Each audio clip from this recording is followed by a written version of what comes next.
Yeah, when you think about it, football isn't just a game, is it? We're talking about billions of dollars, global power, and the kind of passion that can unite or divide entire nations. And anywhere you find that much at stake, well, that's where secrets and lies start to fester. It's the perfect breeding ground for conspiracies. So today, we're going to pull back the curtain and see what's really lurking in the shadows of the beautiful game. And that really makes you ask, doesn't it? How much of what we cheer for, what we see on that pitch, is actually real? We're about to go on a journey together, peeling back the layers from some of the most popular myths all the way to some really shocking, proven truths. So let's start with the big ones, the outlandish rumors. You know, those stories that are just so wild they completely capture the world's imagination, and you're not even sure what's real anymore. Okay, who remembers Lasagnagate? The story was just perfect. It sounded like something out of a movie. A rival Arsenal-loving chef, he sneakily poisons Tottenham's pre-match meal and boom, it cost them a Champions League spot. But the truth? Well, it was a lot less exciting. The Health Protection Agency looked into it and confirmed it was just a really nasty and very poorly timed case of norovirus.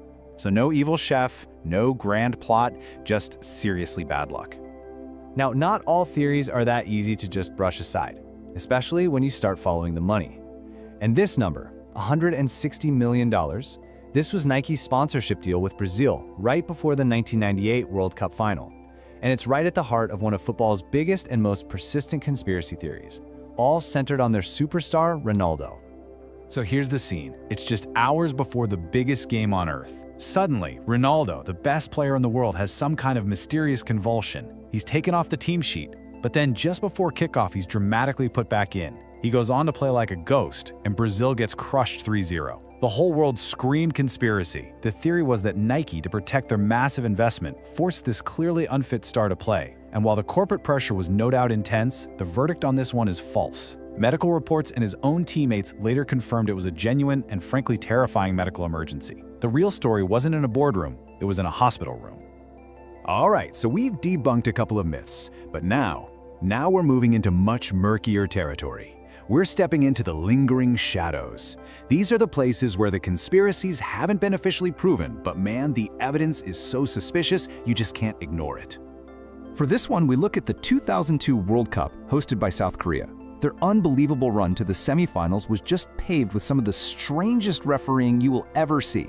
I mean, against Italy, Francesco Totti gets a second yellow and is sent off for what the ref called a dive, when it looked like a clear penalty. Then, against Spain, they have two, not one, but two perfectly good goals disallowed for no clear reason. And if that's not suspicious enough, the ref from that Italy game, a guy named Byron Moreno, was later arrested and jailed for trying to smuggle heroin. Even the president of FIFA at the time called the refereeing a disaster. It just leaves this massive question mark hanging over that tournament. Let's jump back to 1978. The World Cup is being hosted in Argentina, which at the time was ruled by a pretty brutal military junta, and they were desperate for a win to use as propaganda. So to make it to the final, they had a huge task ahead of them. They had to beat Peru by at least 4 goals. Now at that level of football, that is a monumental, almost impossible ask. And what was the final score? 6-0. Not just 4 goals, but 6. Just so happened to be exactly what they needed, and then some. Just like that, Brazil was out, and Argentina, the hosts, were through to the final. The result was so perfect, so convenient, that everyone immediately started asking the same question. How on earth did that happen? Well, the answer, according to a story that just will not die, lies in this supposed deal. The theory goes that Argentina's dictator, Jorge Videla, who, by the way, paid a little visit to the Peruvian locker room right before the match, he allegedly traded 35,000 tons of grain and unfroze $50 million in Peruvian assets, all in exchange for the perfect result. Now, has it ever been officially proven? No. But enough officials and players have hinted at it over the years that it's cast this permanent, dark shadow over Argentina's victory. Okay, take a deep breath. We're leaving theory and suspicion behind us now. We're about to enter the final, and frankly, the darkest part of this whole story. This is where we confront the conspiracies that were actually investigated. They were documented, and they were proven to be horrifyingly true. Back in 1954, West Germany pulled off what everyone called the Miracle of Bern. They beat the unbeatable Hungarian team in the World Cup final. For decades, the official story was that the players were simply given vitamin C shots to stay healthy. But then, A university study in 2010 uncovered the shocking truth. The injections weren't vitamin C, they contained Pervitin. Yep, that's a brand name for methamphetamine, the same stuff used by soldiers in World War II. The miracle, it turns out, wasn't a miracle at all. It was chemically engineered. So we go from one drug-fueled victory to a conspiracy that rotted an entire league from the inside out. The Calciopoli scandal in 2006, this wasn't about rigging one match. This was a whole system designed to control Italian football. Police wiretaps proved that a top executive at Juventus, Luciano Moggi, was basically running a shadow operation. He was hand-picking referees he knew would be compliant for crucial games, all to ensure his team got the win. This wasn't just cheating. It was a cold, calculated, and proven system to rig championships, and it absolutely destroyed people's faith in the sport. And then there's this number, 97. This isn't about goals or trophies.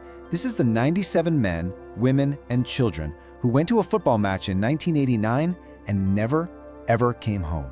This is the human cost of the single most tragic conspiracy in the history of the sport, the Hillsborough disaster. For over 20 years, the official story, a story pushed by the police and echoed by parts of the media, was that the Liverpool fans themselves were to blame for the crush that killed 97 of their own. But the families? They never gave up. They fought for decades to uncover the truth. And this timeline, it shows their agonizing journey.